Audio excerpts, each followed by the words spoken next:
If you're looking to improve your aim, then make sure to check out Control Freak and use the code OGXRAYZ to get 10% off all the products. Link in the description below. Yo guys, what's up? It's XRAYZ. Welcome back to another Call of Duty World War II video. Now, tomorrow we are getting the beginning of this Resistance event that's going to be happening. It's really awesome. So we're going to have a ton of stuff in there. And Michael Condrey today actually posted on Reddit some updates and something very interesting that I want to talk about that he mentioned towards the bottom of this post. But before I get to that, I want to first go through some of the stuff we can expect starting tomorrow and then even throughout this whole event, which is over a month long. So let's go ahead and jump into the post by Michael Condrey, and then I'll highlight exactly what I'm talking about when I talk about the title of today's video. I don't want to spoil it just yet, but let's go ahead and talk about it. So this is from Michael Condrey. He said, the Resistance event begins tomorrow. There's a lot coming to Call of Duty World War II over the next 5 weeks, and Tuesday morning's update will have a bunch of great new content and ways to play. We're looking forward to playing with you and seeing your reaction in game. The Sledgehammer Games channels will have full details tomorrow once the update has gone live. A few notable items include a console fix for the spectator bug, which was annoying, so I'm really happy they're fixing that. The addition of the emblem gallery feature, a tuning change to the increase of the speed health regen. That's also really awesome. It felt like you were like regenerating your health way too slow. And of course, the new Resistance division and new Resistance themed weapons, including the special weapon orders for directly earning them through match play. So freaking happy they kept that going. Please keep that going. For what it's worth, the Volkssturm is one of my favorite ARs right now. Now he then mentions a little bit extra there where it says Prop Hunt, Demolition, Domination XL, HQ updates, and a host of other surprises are just around the corner. Prop Hunt, super excited for that. Demolition, I'm not a huge fan of that, so I don't really care about that. Domination XL, I'm really interested to see if we're still gonna have a ton of UAV spam like we did when the test was at 100 points, and we'll see. HQ updates, does this mean we're finally going to have those events in the HQ? I don't know. I'm really hoping they finally add that to the actual HQ, but then we also got the final surprises. Now, some really good news here, and also probably the main reason that I'm making this video here, because normally I would cover this stuff for you guys as well, but this is a big one. This is why I really wanted to make this video. This last paragraph, it says, also we have heard your feedback on friendly shell shock creatively. It makes sense the danger close concussion wouldn't distinguish friend from foe in an explosion, and that led to a visceral World War II feel at launch. That said, we'll update more on this as we get a better compass heading on the solution, but know that we are looking into ways to address this community feedback. Have a great Monday. I'm off to take down the Wolf Slayer Condrey. Now,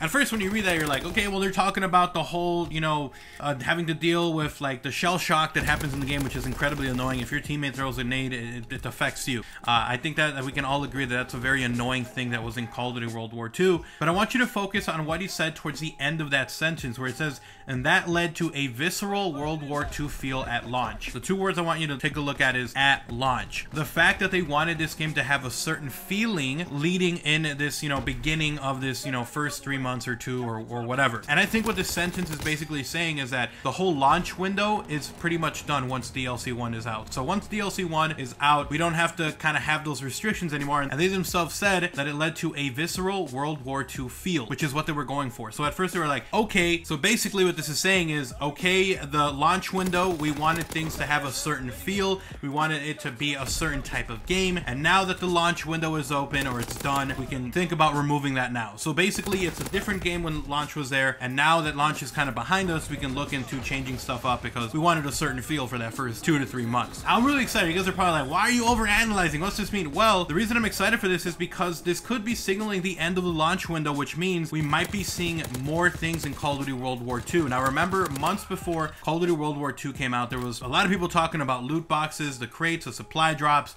You know, what were we going to be getting? Were we going to get some crazy stuff in the future that wasn't historically accurate or that wasn't like based in reality? You know, basically we're asking, are we going to get like samurai outfits? Are we going to get some animated camels, some crazy stuff? And the response from the Sledgehammer Games team was pretty interesting. They said that they wanted to keep it historically and era appropriate during the launch window, and then after that they would consider what would happen. So basically they were closing the door but opening the window and saying, yo, right now we're trying to keep this as historically accurate as we can. We'll talk about changes in the future. They're not ruling it out. They're basically saying we'll see what happens after launch. And now we're seeing from Michael Condrey himself saying that they wanted this feeling in that launch window, that visceral crazy feeling of like, yo, everything's out to hurt me, even my own teammates' nades are gonna screw me. And now they're like, okay, okay, now we can probably think about reducing it, or hell, even eliminating that during matches. So that tells me we might be getting some crazy stuff here in the future. Now, you know, maybe they're not going to get the whole gingerbread outfits, the crazy samurai stuff, but I would really be happy if they did, because I think that the launch window was fun, it was happy, it was great. We had all this historically accurate stuff, awesome. But I think most of us are ready now to have better camos, get some DLC camos, get some camos and supply drops that are crazy, get some outfits that are just crazy out there. I don't really care about historically accurate anymore, because we've had that for these last 3 months, and I felt honestly like it was kind of weighing down a little bit the whole experience, because everything felt similar and looked the same. And now, like Michael Condrey said, now that they're past the launch window, we might be seeing some really cool stuff. So I wanted to point that out, guys. That was, to me, the biggest part of this whole thing, is that the fact that he mentioned the whole visceral feel at launch, and that now they can look at changing stuff up. This could open the floodgates to getting some crazy stuff, and I'm really happy for that, because like I was saying, everything felt so similar, so, you know, just the same. It felt like, even though we were getting new weapons and during Winter Siege, it felt like the same weapons we had before, the same shape, same everything.